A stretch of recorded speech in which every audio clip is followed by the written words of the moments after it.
Vote পরবর্তী হিংসায় আক্রান্ত বিজেপি কর্মী লক্ষ্মীকান্ত রায়ের বাবা শঙ্কর রায়কে বেধড়ক মারধর করার অপরাধে দোষীদের যাতে শীঘ্রই গ্রেপ্তার করা হয় ও শাস্তি দেওয়া হয় তার জন্য আজ সন্ধ্যায় আরামবাগ থানায় এসে লিখিত অভিযোগপত্র জমা দিয়েছেন বিজেপির আরামবাগের সাংগঠনিক জেলা সভাপতি বিমান ঘোষ মহাশয়। আসুন এই বিষয়ে বিমানবাবু কি বললেন বিস্তারিত শুনে নেব সরাসরি তার মুখ থেকে। 24 আওয়ার্স আরামবাগের রিপোর্ট।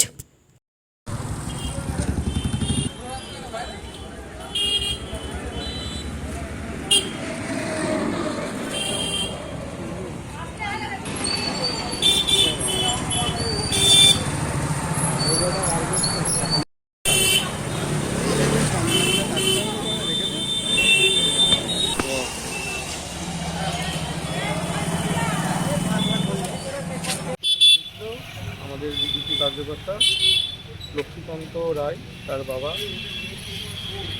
শঙ্কর রায় তাকে যেভাবে বেধড়কভাবে মারধর করা হয়েছিল তৃণমূল আশ্রিত দুষ্কৃতীদের দ্বারা তাদের এগেনস্টে থানায় অভিযোগপত্র জমা করল এবং থানায় আইসি সাহেব নিয়েছে ওদের কথা বলেছি, ইমিডিয়েট তাদের এগেনস্টে ব্যবস্থার জন্য জানিয়েছে এবং ব্যবস্থা হয়।